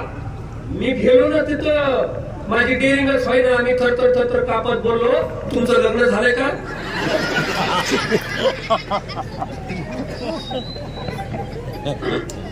पण तेव्हा ठरवलं अरे आता इथं पुढं काय झालं सांगत नाही सगळं इथलं पुढं सांगायसारखं मी नाही सांगणार ते काय.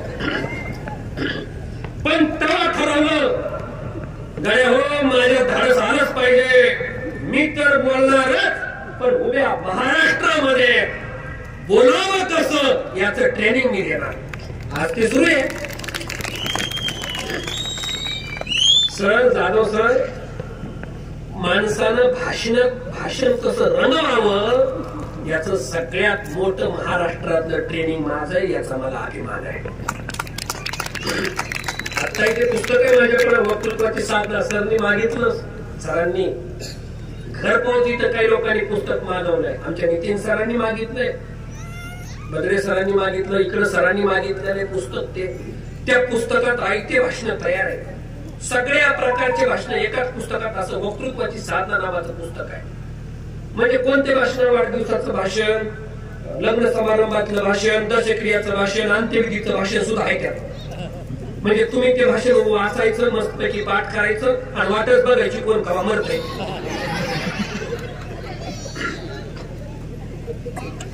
दुसरं एक नवीनच पुस्तक आलं माझं, आशय घडवा तुमच्या मुलांना. लक्षात ठेवा, आई खास तुमच्यासाठी पुस्तक आहे.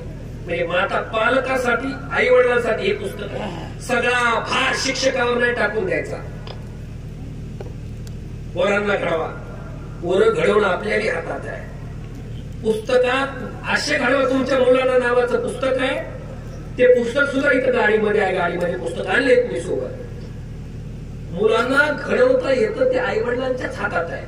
शिवबाराजे जन्माला यावे, प्रत्येकाला वाटतं जिजाऊ जन्माला आल्या पाहिजेत, शहाजीराजे जन्माला आले पाहिजेत, तर छत्रपती शिवाजी महाराज जन्माला येतील. आणि पुढचं वाक्य बोलून जातो, चलत चलत आई तुमच्यासाठी शिवचरित्राचा आणि ज्ञानेश्वरीचा स्पर्श होऊ द्या तुमच्या पोटाला.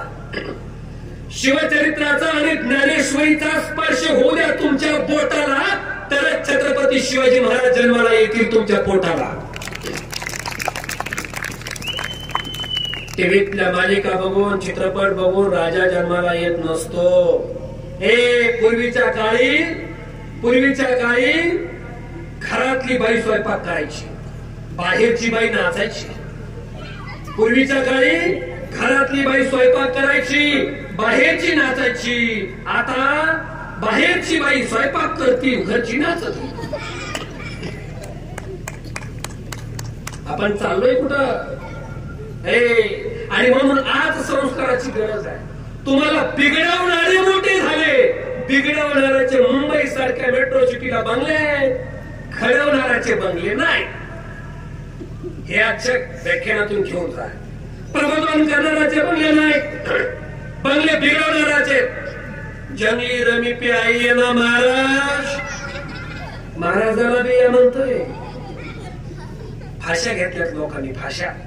आणि तुमचे आदर्श, ते तुमचे आदर्श, तुमचे प्रेरणास्थान ते का असावा? माझ्या प्रेरणास्तोत्राच्या सर्वांस पोटास लावणे आहे. हे राज्य व्हावं, हे तो श्रींची इच्छा आहे, जिजाऊ मासाहेबांची इच्छा आहे. हे राज्य निर्माण व्हावं, त्यासाठी उभी हयात भर झिजलाय माझा राजा. हे मरायला कुणी कुणासाठी तयार नाही. कुणी कुणासाठी मरत नसतं.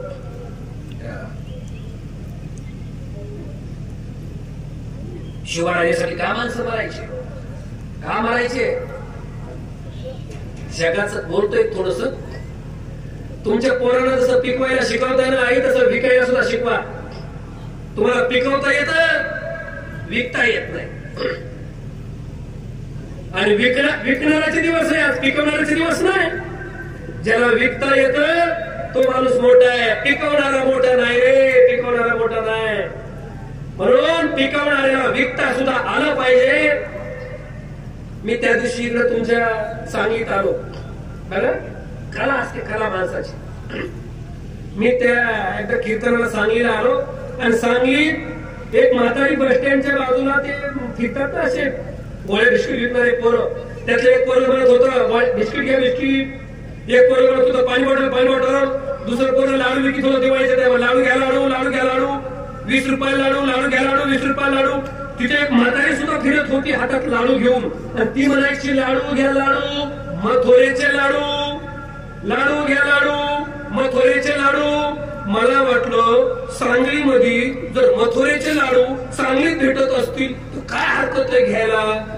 मी त्या म्हातारी पासला एक लाडू घेतला, खाऊन बघितला, तर त्याची चव 20 रुपयाच्या लाडू सारखीच आहे.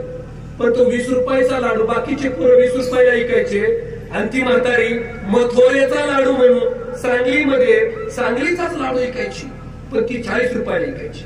मी म्हणलं म्हातारे खरं सांग, लाडू सांगलीचा आहे का मथुरेहून आणलाय? ती म्हणली माझं नाव मथुरा आहे म्हणून म्हणते मथुरेचा लाडू. विकण्याची कला आहे. आमच्या पोरांना विकण्याची कलाच नाही. आणि जोपर्यंत आमची पोरं विकणार नाही, नुसतं पिकवून चालणार नाही. हे तुमच्यासाठी होतं, पिकवण्यासाठी. इथला शेतकरी झाला पाहिजे, याच्यासाठी माझा राजा झिजलाय. याच्यात आता 6 महिन्यापूर्वी शिवाकाशीची ओळख, फक्त 6 महिन्यापूर्वी शिवाकाशी भेटला होता शिवराजाला, आणि मरायला तयार झालाय. मरायला तयार झालाय. शिवराजाच्या पुढ्यात येऊन मारायला, राज राज तुमचा जेटोप मला द्या, राज राज राज तुमची तलवार माझ्या कमरेला लावा, राज राज तुमचे कपडे मला द्या, राज राज मी तुमच्या सारखा दिसतो, राज राज 6 महिने झाले मी तुमच्या सोबत आहे, 6 महिन्यात भेटलेला शिवा काशीत राजाला म्हणतो, राज राज मरू द्या की, स्वराज्यासाठी मरू द्या, लाखाच्या पोशिंद्यासाठी मरू द्या की संधी मरायची. शिवराजाने जिरेटोप त्याला दिलाय, शिवराजाने आपले कपडे त्याला दिलेत, शिवराजासारखा हुबेहूब दिसणारा शिवा काशीत राजाच्या समोर येऊन उभा राहिला, राजाचा वेश परिधान केला आणि राजा बोलायला लागला, ए शिवा माझ्यासारखा दिसतोस, ए शिवा अरे माझ्यासारखा दिसतोयस रे, पण तुला माहिती आहे का तू कुठं जाणार आहेस, तुला माहिती आहे का तू मरायला जाणार आहेस, मरणाच्या खाईच जाणार आहेस. ए शिवा राजा होणं सोपं, पण शिवा राजा होऊन तू मरायला जातोय, मरायला सावध हो, तू मरायला जातोस मरायला. अरे शिवा तशीच बोला, होय की राजा होय, मी मरायला जातोय, पण शिवा नव्हे म्हणून नाही, छत्रपती शिवाजी बनून मरायला जातोय. 6 महिन्यात भेटला होता हो, 6 महिन्यात आता भेटलेला माणूस कोणी आपल्यासाठी कोण मरण सांगा बरं, सांगा ना. हे पोरी सोडले तर आत्ता भेटते, आत्ता हे म्हणते मी तुझ्यासाठी फाशी घेईन, तुझ्याशिवाय माझ्या जगात कोणीच नाही. आणि ती शेवडी तुझ्या इतकं सुंदर कोणी दिसत नाही, शेंबूड खाय शेंबूड तिचा, शेंबडी बापाला विसरली रे, बापाला. उभी हयातभर तुझ्या लग्नाचं स्वप्न तुझ्या बापानं पाहिलं, हे पोरी उभी हयातभर तुझ्या बापानं तुझ्या लग्नाचं स्वप्न पाहिलं, त्याच्या दारात तुझं लग्न त्याला करायचं होतं, म्हणून राबला झिजला, शेतात या बांधापासून त्या बांधापर्यंत त्यानं चक्रा मारल्या. हे पोरी त्या बापानं चिमुकली होती, चिमुकली तू शाळेत जाताना आपल्या चिमुकल्या हातानं तुला बूट घातलाय, तुला कपडे घातले, तुझ्या पाठीवर दप्तर दिलंय, माझी पोरगी शाळेत गेली पाहिजे. आणि कॉलेजला गेली की आमची पोरगी बापाला विसरली. आत्ता भेटलेल्या मुलासाठी रे, आत्ता भेटलेल्या मुलासाठी. हे माझं व्याख्यानातून आज काहीच नाही गेलं तरी चालेल, पण तुमची आई आणि तुमचा बाप हा खरा देव आहे, एवढंच घेऊन जा बस. मी पाहतोय हे का होतं माहितीये का, का होतं माहितीये का, तुमचे आदर्श कोण आहे, तुमचे प्रेरणास्थान कोण आहे, टीव्हीतले नायक, आमचे प्रेरणास्थान सेल्फी काढते त्याच्या सगळं जाऊन दलिंदर कुठलं कुणासाठी पाहताय, आवाज कुणाचा, त्या बापाचा. दलिंदर स्वतःची वेगळी वाट कधी निर्माण करणार आहे तुम्ही, याच्यासाठी बोलतोय. स्वतःच अस्तित्व कधी निर्माण करणार आहे तुम्ही, याच्यासाठी बोलतोय. बाळा हो, बोलण्यासारखं भरपूर आहे, मला फक्त तुमच्यातली दरकारी जागी करा वाटतं मला. सिंह आहे तुम्ही, सिंह, पण मेंढराच्या कडपात वावरताय. शेवटी एकच एवढा प्रसंग सांगतोय मी, माझी वेळ संपत आली, एक प्रसंग घरी घेऊन जा. का राजा शिवछत्रपती आमची प्रेरणा आहे, तुम्हाला आम्हाला डारकाळी फोडायला लावणारा राजा आहे. शिवचरित्र तुम्हाला आम्हाला डारकाळी फोडायला लावते, डारकाळी फोडायला वाचलं तुम्ही तर. सिंहाचं पिल्लू आहे, सिंहाचं मेंढ्याच्या कळपात गेलं. ऐका ना, शेवटची गोष्ट ऐका. सिंहाचं बचलंय, सिंहाचं मेंढ्याच्या कळपात गेलं, चुकून गेलं, लहान होत. एक पिल्लू मेंढ्याच्या कळपात गेलं आणि ते मेंढ्यासोबतच राहायला लागलं. मेंढ्यासोबत लहानाचं मोठं झालं, मेंढ्यासोबत लहानाचं मोठं झालं, मेंढ्यासोबत वावरायला लागलं, मेंढ्याचे खातील तेच खायला लागलं. खरं तर त्याचं खाद्य काय आहे, मांस आहे, पण ते गवत खायला लागलं. पाला खायला लागलं, खुरट गवत खायला लागलं. मेंढ्यासोबत मोठं झालं, मेंढी सारखंच वावरायला लागलं, मेंढी खाईन ते खायला लागलं, मोठं झालं. आणि अचानक त्या मेंढीच्या कळपावर, अचानक त्या मेंढ्याच्या कळपावर एकदा सिंहानं अटॅक केला आणि सिंहाच्या झेपेमध्ये सगळ्या मेंढ्या पळून गेल्या आणि तेच घटलो.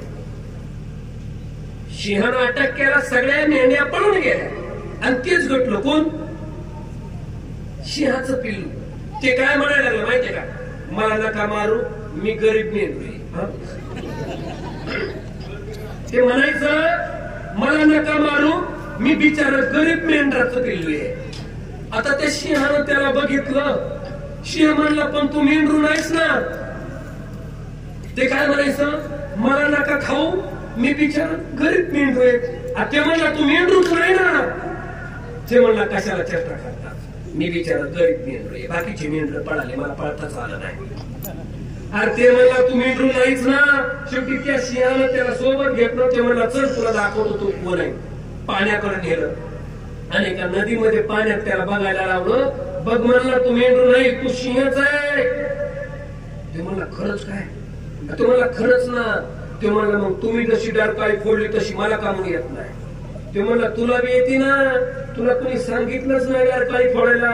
हे बघ मी डरकाळी फोडून दाखवतो, तशी डरकाळी तू बी फोड. आधी त्या सिंहानं डरकाळी फोडून दाखवली आणि तशी ह्याला जमते का नाही म्हणून फोडायला लावली.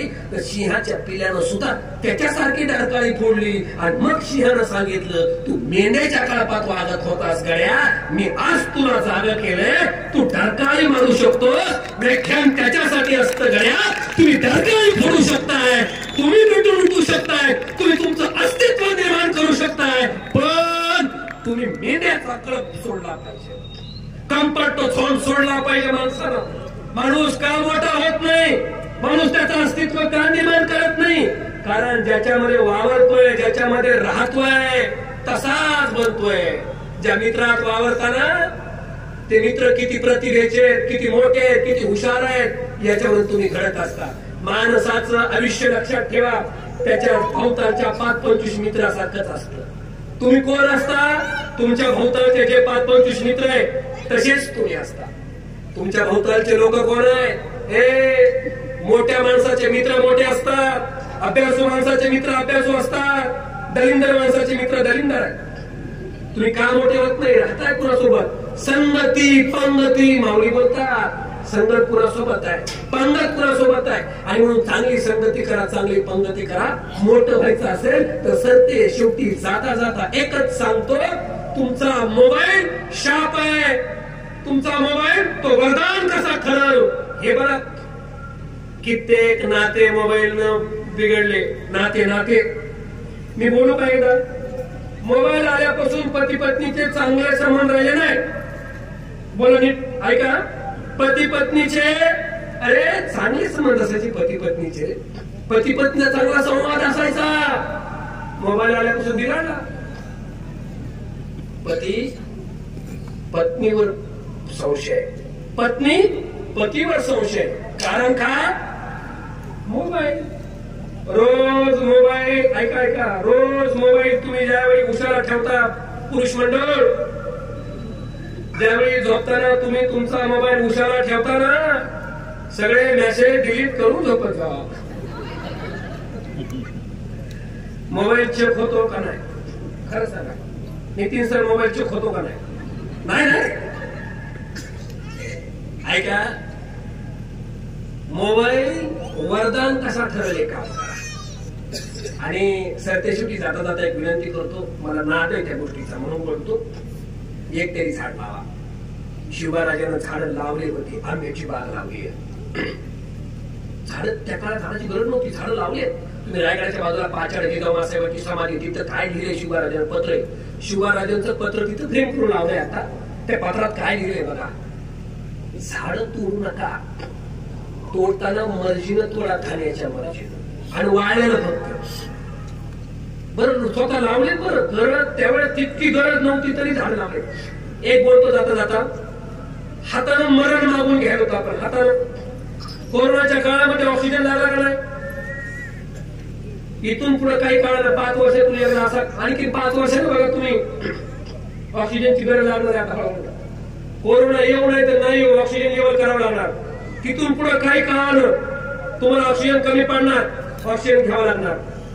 इथून पुढे काही काळ आपल्या पोराच्या काळात वर्षातून एकदा तरी ऑक्सिजन लेवल करावं लागणार. आपल्या नातवंडाच्या काळात महिन्यातून एकदा ऑक्सिजन लेवल करावं लागणार. त्याच्या पुढच्या पिढीला आठवड्यातून एकदा ऑक्सिजन लेवल करावं लागणार. त्याच्या पुढच्या पिढीला रोज सकाळी सकाळी ऑक्सिजन लेवल करावं लागणार. त्याच्या पुढच्या पिढीला दिवसातून 3दा ऑक्सिजन लेवल करावं लागणार. त्याच्या पुढच्या पिढीला ऑक्सिजनचा डबा मागे बांधावा लागणार पाठीवर. त्याचा पंप इथं आणि पंपावर कसं जातो आपण पेट्रोल भरायला, तसं पेट्रोल भरायला जावं लागणार. तिथं ऑक्सिजन भरायचं तेव्हा चालणार. ही परिस्थिती आपल्यावर येऊ नये यासाठी एकच काम करा. ज्या माझ्या राजानं झाडं लावले, झाडं टिकवले. शेतकऱ्याच्या मिरचीच्या देठाला धक्का लावू नका म्हणण्यामागं पाठीमागं कारण हेच आहे. साधे साधे झाडं जगले पाहिजेत. हा भाव आता शिवचरित्रातून घेऊन जा. आणि आमचे आदर्श कोण आहे, आमचे प्रेरणास्थान कोण आहे एकदा तपासा.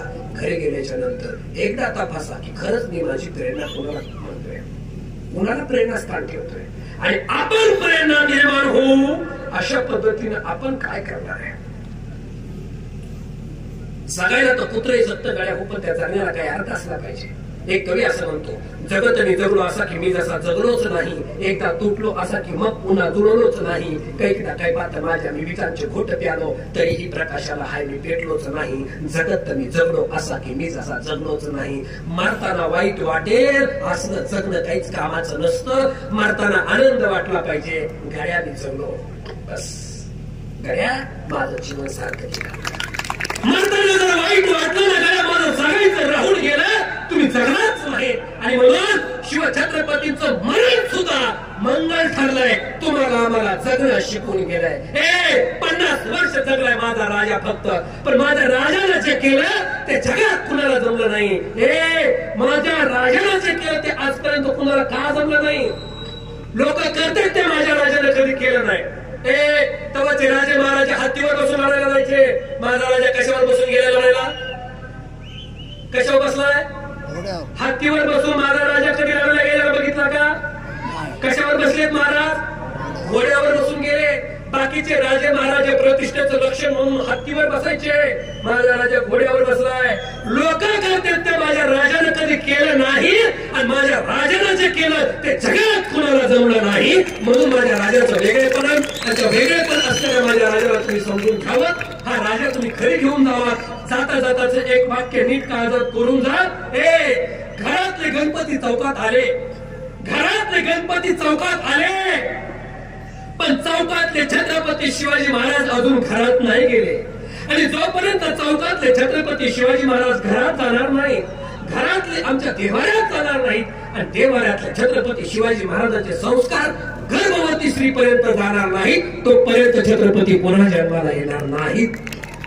आणि म्हणून जर पुन्हा छत्रपती जन्माला यावेत असं वाटतच असेल, आमच्या पोटी शिवसारखा शूर पोरगा जन्माला यावा असं वाटत असेल, तर आई दिवस मालिका बघणं सोडून दे, ते सोडून.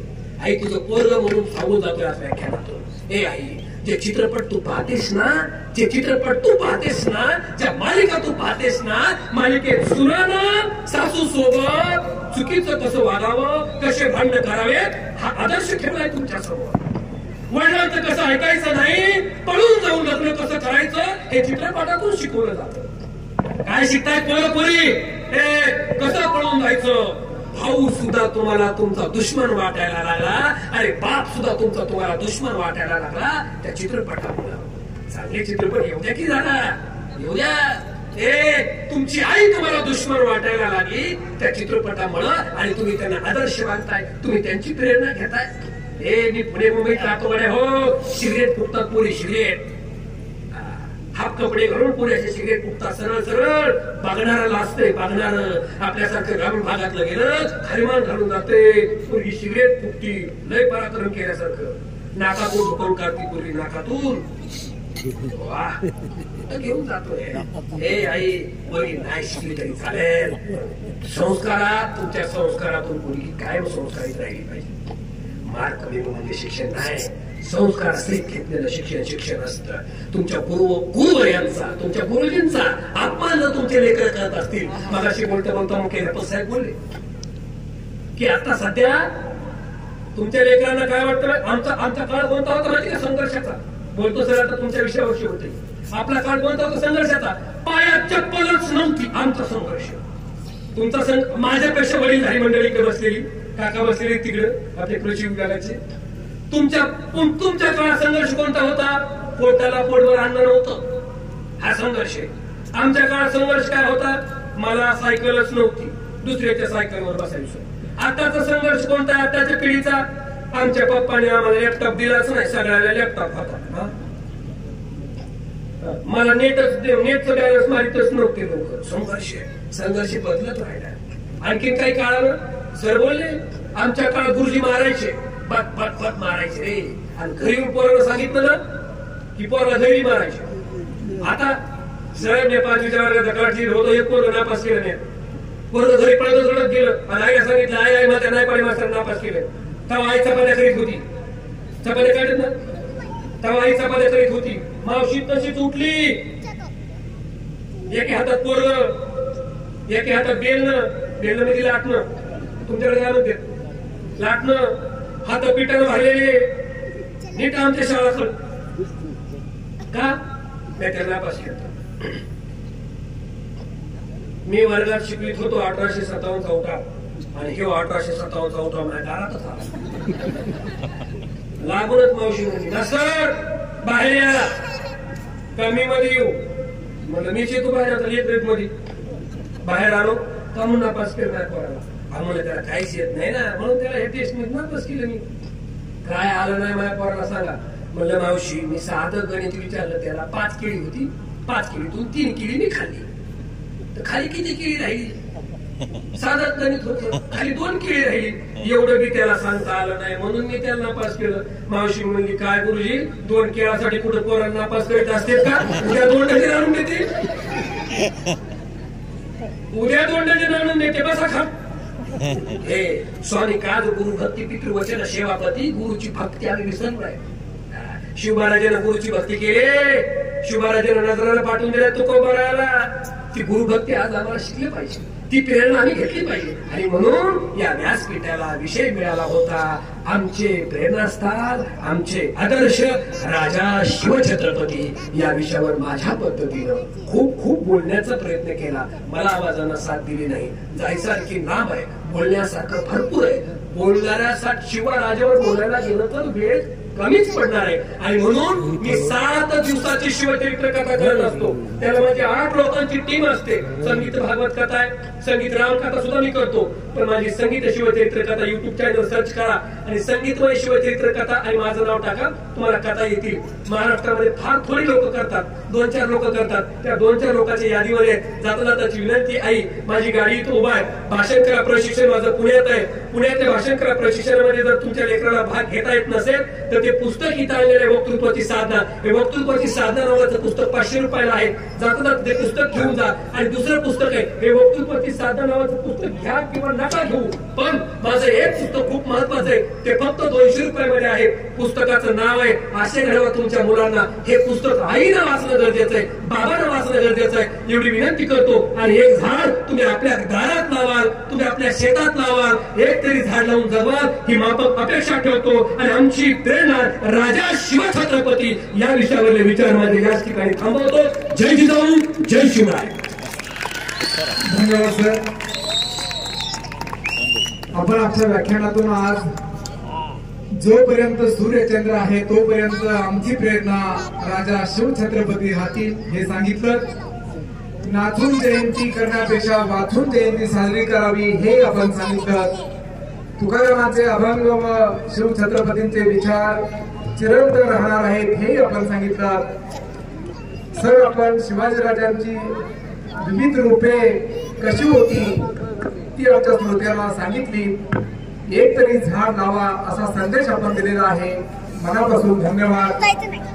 यानंतर पसायदान श्रोत्यांना विनंती आहे, व्याख्यानानंतर या पसायदानाला सांगता होईल. प्रशालेचे विद्यार्थी पसायदान म्हणतील. आपण श्रोत्यांनी जागेवर बसूनच पसायदान म्हणावयाचे आहे. पसायदानासाठी कुमारी आराध्या माळी आणि कुमारी वैष्णवी माळी. उद्या तिसरे पुष्प गुंफण्यासाठी माननीय प्राध्यापक दीपक स्वामी सर इस्लाम फुलवून येणार आहेत आणि त्याचा विषय आहे आई समजून घेताना. उद्याही आपली उपस्थिती प्रार्थनीय आहे.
Bye.